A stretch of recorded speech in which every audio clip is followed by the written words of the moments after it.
He's a young and driven and passionate leader. I do not think Talib is leader material. He still has a long way to learn. So, lately, Gambians are buzzing about this politician.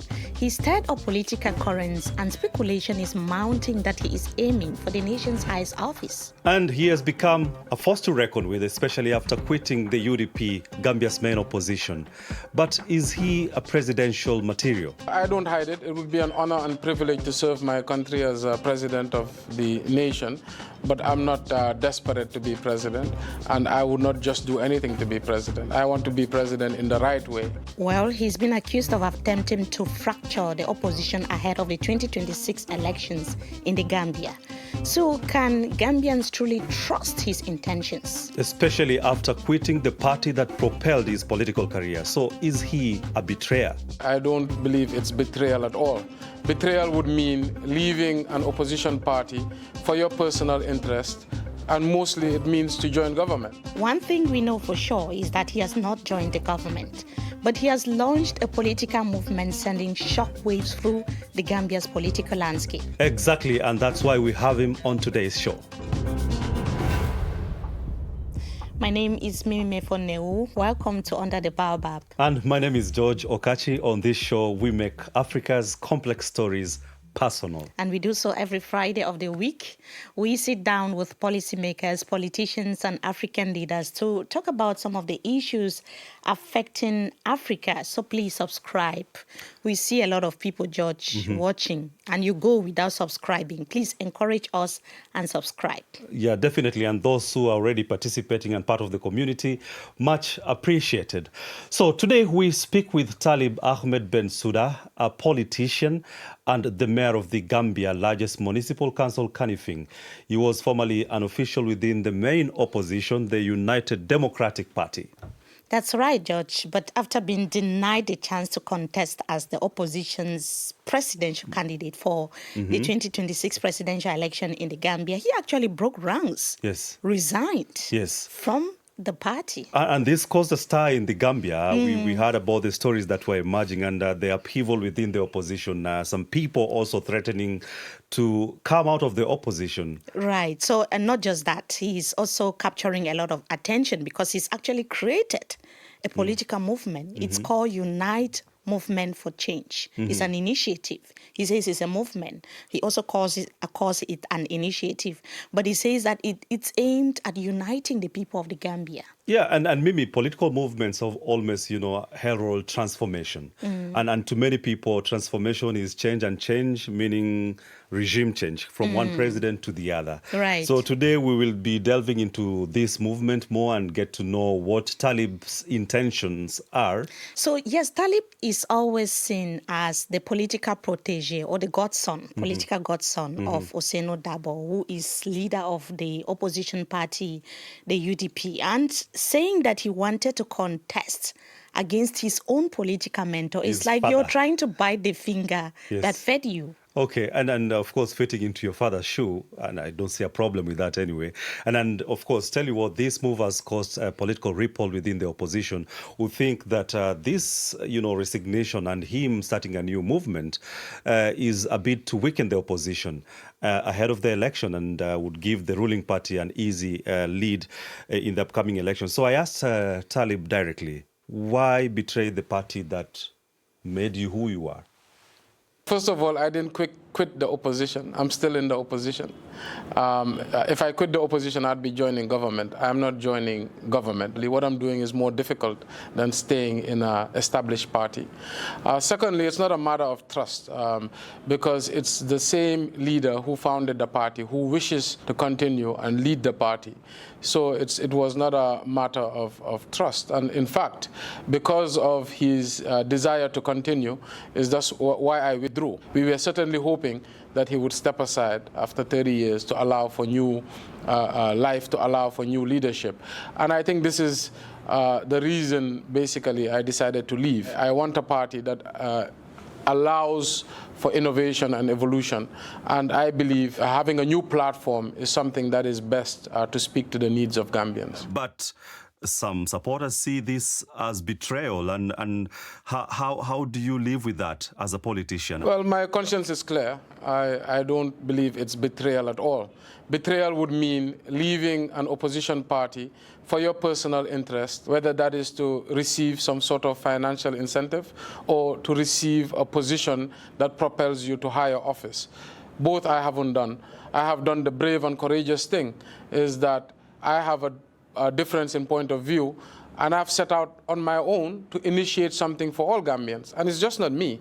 I want to invite all like-minded Gambians to join me in this journey. Of course, UDP feels hurt when a prominent figure like myself leaves, but I did not leave to join government. I left because I have a different point of view. And one of the things we've been advocating in the country is two-term limits. I was hoping that it was about time that the UDP would renew itself.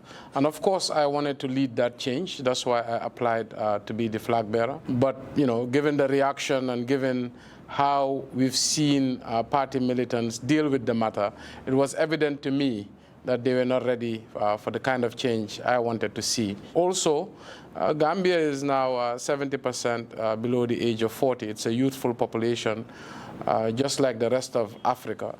So I'm an advocate for more and more youthful representation. So these are some of the reasons that I parted ways.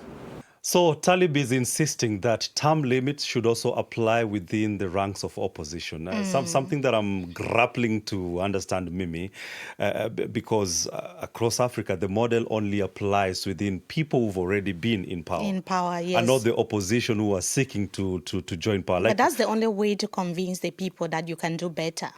But we've seen that with Adama Barrow. When Adama Barrow was coming to office, remember he said, I'm just here for just one term, one mandate. Yes. But he extended it. And he but wants to run again. He won the election. He won the election. We are not talking about winning. We are talking about pre-campaign promises. Yes. You promise that you are there for one mandate. So what happens when you don't win? When you don't win? And after that, yes. you want to... You can resign, George. Mm-hmm. You can resign and say, I give up. Let another person come in. That's why the opposition leaders are always promising that we're going to reduce the term limits. We're going to stay in office for just a few years so that another person can come in. Okay, but let's dig deep into the term limits, conversation. Where did it come from, and what's the essence of term limits? Well, it's always related to the constitution. Yes. Every country, they've got their constitutions, and the constitutions determine the number of years that the leader would stay. Yeah, that's given, Mimi, and of course it's representing a democratic safeguard cannot be argued against. But Mimi, political transformation, development transformation within, say, a country like Cameroon you've mentioned, do you think it's something that can be done within 5 years? Well, it's not something that can be done within 5 years, but one person also cannot change everything for a country. But you see, he comes to power with a group. He's not coming alone as a person. It takes different, per se. Because let's take, for instance, Ghana. When Nana Akufo-Addo came, he was there for 2 terms, right? He's not been able to do a lot of things. We have Galamsey in Ghana. We have a lot of things happening. The illegal mining. We have, joblessness. People are still complaining about a lot of things that are not going well in the country. But then another person has to also come in to see how to right the wrongs of the past and also maybe take the country forward. It is one reason to argue against those who have not done it, but it is also another reason to actually interrogate, is 5 years enough time to achieve, infrastructural development that you may desire as a country? Yes. Is it enough to institute, the institutional changes that you may desire as a country? I think it's a conversation that should be we should have that conversation. Yes, that conversation is very important that we have it for another day. But when you're looking, it actually represents, for me, it represents key democratic safeguards that are designed to ensure that there's no concentration of power, like I said earlier, that leaders are not there in office for so long. People are not, like some sort of power drunk and say that, okay, you're a leader for now and you want to be leader between now and the next 10, 20, 30 years. People need to see those constitutional changes happening. People need to see new faces, because new faces bring new development and new things for every country, George. Someone else may want to argue. But of course, back to Talib, I had to ask him, why does he want term limits to also apply to opposition figureheads. But what we've seen with all political parties, not just the UDP, is when it comes to candidates that represent their parties at elections, it's usually the same candidates and the candidates that founded the parties. The leader of opposition, Darboe, would say that the two-term limit would strictly apply to someone who has a mandate directly from the people, someone elected like the president currently. So how does it apply to him also? This is a fair assessment from his side, and it's a point of view that he subscribes to, and probably those who support the UDP subscribe to. That's why I said I'm not saying they're wrong. I just have a different point of view. So I wanted to chart a new path where we could set a platform, and one of the ingredients of that platform would be, even at the level of candidacies, to have term limits. And that is appreciated. You may have a different direction, but there are some who are looking at your move as a move geared towards dividing the opposition, even as you approach the elections, which would easily give the ruling party, another term in office. I don't think it's a move to divide the opposition. The opposition is already divided. I think a platform like this could potentially bring the opposition together. Someone listening to you may be mistaken to think like you pushing an agenda for you to become president. And that begs the question, why must it be you? Yeah, I mean, I don't hide it. It would be an honor and privilege to serve my country as president of the nation. But I'm not desperate to be president, and I would not just do anything to be president. I want to be president in the right way and in a path that I believe in. This platform is a vehicle for Gambians left in the fringes, such as the youth voter who has been disenfranchised. Many of them have voter apathy. They don't even register to vote. This is to give a voice to the voiceless. So we are listening. We are not dictating. Just imagine that you are a leader of an opposition party and your goal is to be president one day, and you have been denied that opportunity because other people want you to be replaced because you've been there for so long. Is that fair?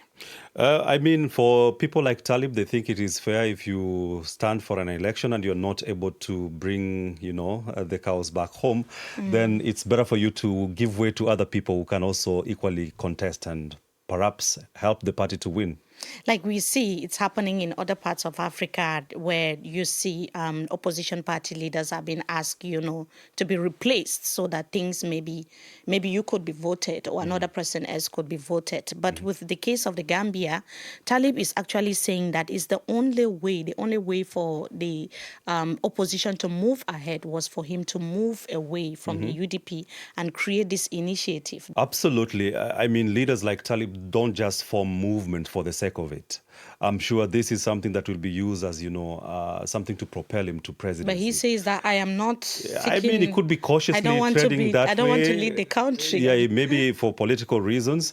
But of course, maybe since we launched the Baobab, we've formed a very huge community. And that is the beautiful part about this show, whereby such issues must be personalized and none other than Gambians to speak about it. Right. So our correspondent was speaking to people in the Gambia on the streets to actually hear from them when they think about Talib, what they think about the political landscape in the Gambia. Aminata Sanyang was speaking to them. Let us hear their thoughts. So the little I know about Talib Ahmed Bensouda is he's a young and driven and passionate leader. He believes his values no more align with that of UDP, so he has created his own and to seek support from people whose values and thoughts align with his own. So that will bring more change and, of course, diversity in the Gambian society, which I think is necessary for a very pragmatic country like the Gambia. The Gambia that I really, really aspire for right now has to be a Gambia that has a government which is accountable to people, a government that can promote the transparency, and that requires a bold and conscientious, very, very strong leadership to be able to bring that to our Gambian society. And at this point in time, I think Bensouda has not reached that level. He's still learning on the process. I do not think Talib is leader material, because what I think is he understands more of political marketing than governance, than leadership. And by extension, what I have seen over the years, when he was tested in the Kanifing municipality, what we've seen is more of branding than impact. So I do not think Talib is a leader material. When you listen to the people, they are saying that he doesn't have what it takes to rule. Yeah. I was expecting to hear people from the Gambia saying that he cannot rule because he has failed to achieve this as a mayor in his locality. Because we know that Talib has got a lot of loopholes in terms of, he mismanaged a lot of things in his locality. There were issues that he's been accused of. There's also corruption. Of course, those are claims that he declined. He declined. But I was expecting to hear young people in the Gambia saying that he cannot rule because of these problems that are affecting his area. But they're talking about he is not matured yet. And that's why we have a lot of old people in office in Africa. Yeah, but I mean, their opinion is well placed, of course. We are also here to give our opinions, George. That's why we are here. And yours is also respected. But I mean, it's the political messaging that would whip the emotion of people to want to say support you. If they feel like you just speaking like a politician, then they would be skeptical to maybe even give their support to you. And that's why maybe some Gambians are saying they don't think we are talking about a young political leader here. He's been rising from stage to stage. Yes. He started politics when he was 29. Now he is 39, George. Yes. So he's been able to do some remarkable things, and we can see clearly that he has political ambitions. Yeah, definitely. But of course, he must present these ambitions to the Gambians who will make a decision at the end of the day. And true to his framing of, and the messaging that he is not, desiring to be president. He's not desperate to be a president. He wants to be a president in the right way. Yet he openly credits the UDP, which he quit, and causing the ripple within the Gambia. So I had to ask him about his relationship with the mentor, the opposition leader. He's a well-respected figure, and we certainly have a great relationship. Like I said, this decision is not personal at all. It's just a difference in views. One thing I want to divorce myself from is personality politics. And that's something that is done a lot in Gambia. You seldom hear politicians talking about issues. They'd spend all their time up to the point of elections talking about each other. So this movement, like I said, is different. We want to talk about ideas. We want to talk about programs and plans. Do you intend to dismantle the UDP? That's not my intention at all. I think it's misconstrued. I think there's a lot of propaganda about this movement. It's not an anti-UDP movement. I've actually sat with many UDP figures and told them, I don't want anybody to leave UDP thinking that there's some opportunity here for your self-interest. I am certainly not encouraging anybody to leave any party. I'm saying if you believe in this movement, wherever you're from, whoever you are, you're more than welcome. We are not opposed to individuals. We're opposed to poverty, corruption, and backwardness, frankly. Would you work with President Barrow's side? President Adama Barrow woke up tomorrow and was willing to align to our vision and principles and values. We would certainly be open to hearing from him. We are not discriminating against anybody. We are not anybody's enemies. What we want is a genuine transformation in the Gambia. We would like to work with everybody as far as it is aligned with our principles and values and our vision for the country. Let me pick it from you loving UDP. Would you return to the UDP if offered the flag bearer's position? I certainly will not. With the UDP, I believe there's possibilities for partnerships. And like I said, this is not an issue of self-interest, or it's not an issue of me personally wanting to be president. It's an issue of, like I said, a different belief I have about how democratic entities should be run.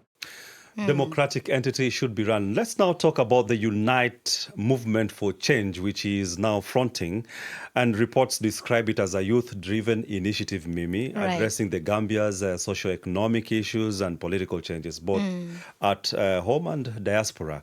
And Talib says it is a platform for national renewal. Yes, when he was launching this movement, he actually took to social media to explain to the people of the Gambia, which is why we saw that it was important to have him under the baobab. He says that the aim is to build a broad-based party representing all Gambian villages, towns, associations, and even expatriates, like you said. But does it have the grassroots strength to actually disrupt Gambia's and stretch politics? Because we see young people in the Gambia, they weren't happy before, during Yahya Jammeh's era, and now they are not happy under Adama Barrow. Can this movement Renew their hope. renew the hope that we people of the Gambians want to see? That's the question. Yeah, and for me, pertinently, the question was, will he be using this movement as a launchpad for his 2026 presidency?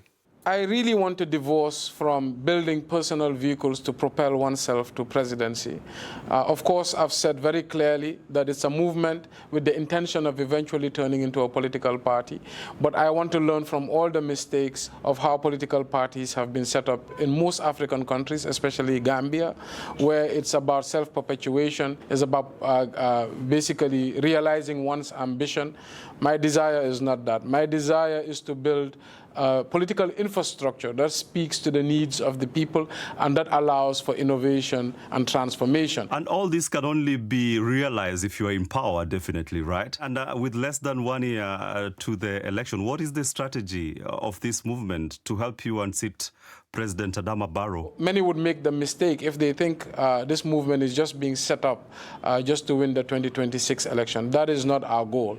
We want to win all elections. We want to make sure this country is moving in the right direction. And we're open to partnerships, like I said. So who is funding this movement? Is it your personal finances or municipal resources? Not municipal resources at all. I know there's a lot of propaganda. We've heard a lot of amazing, miraculous things.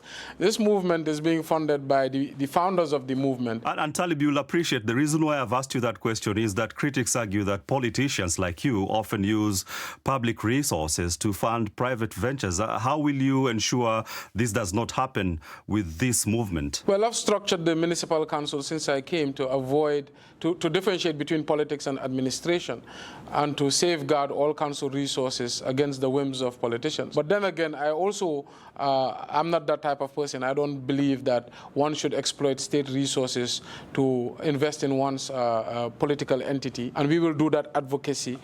We want people to use their resources. If energy is what you have, we need your human resources. If ideas is what you have, we will, of course, accept people's ideas. And if finance is what you have, we will accept finance. Let's stick to the finances. And Talib, you know, looking at you, I envy you. You are the same age as myself. And many are wondering, how have you amassed a strong financial base? What is your source of income? Well, I wouldn't say I amassed a strong financial base. Before I became mayor, I was a businessman. I'm still a businessman. I do commodities trade, importation and distribution. But also, I have many friends in the business sector who also support me in my political journey, the ones who believe in me. And of course, where I was, we had a good diaspora base that supported the party. Hey, George, you're always having a thing for business people. It seems like you want to be a businessman. Of course, I would want to be a business person and also... Because when we had NG, you were asking about the source of his wealth, and now you ask... Anyway, but this is someone who says that I don't want to run for the 2026 presidential election because I'm not interested. Yeah. But still, he wants to occupy all the councils. He wants to occupy all the posts. You know, he's cautiously approaching his, his trajectory as a politician. So why is he saying one thing and saying the other? I don't know. Maybe he's speaking from both sides of the mouth, and I can't really say that about him Anyway, that was a heated one. And when the conversation is heated like this, what happens under the bar? Of course, we shed into the other side of the tree, and we try to get the other side of this politician, other than his political figure, the private life of Talib. And this is the rapid fire question segment. Yeah. Which one comes to you first? Political life or family life? A family life. Is your wealth self-made or inherited? Self-made. Talking about social media, do you prefer to engage with followers on there or avoid controversy? I prefer to avoid controversy. In terms of management of your earnings, do you prefer public disclosure of your wealth or just to keep it in private? Public disclosure. Do you have plans to return to the UDP? No. In terms of flooding, are you blaming the government for the floodings in your area or are you taking responsibility? I'm not blaming anybody. There's certain things we can take responsibility for, but some things are inherited poor planning. So what is your favorite breakfast? Coffee. Adama Barrow or Yaya Jammeh? Adama Barrow. And your best sports? Football. When are you retiring from politics? 60. Are you sure he'll retire? Yeah, at could 60? be, may retire at 60. And Talib tries to downplay his electoral ambitions for 2026, focusing instead on building a robust political infrastructure to Right. become a formidable force. Yeah, that's true. And when we look at the Talib and what we've heard from the Gambians, it's very likely that he could run, but he says, no, my hands are clean. So everyone is sensing that he has a very significant stake. I mean, we've been speaking to people there, and we are also observing the political scene in the country has a huge stake when it comes to the 2026 presidential election. And this is some sort of rattling the opposition leaders in the Gambia. They should be scared. You see, the man is sitting and the flag is just behind him, and he's sitting that presidential position. You can feel it. He looks presidential yes, in your view. He looks. But of course, if someone wants to vie, we have to look at the track record. And that is what we do under the Baobab. So I did want to understand, he has been a mayor for 2 terms in one of the biggest municipality in the Gambia. So what has he done?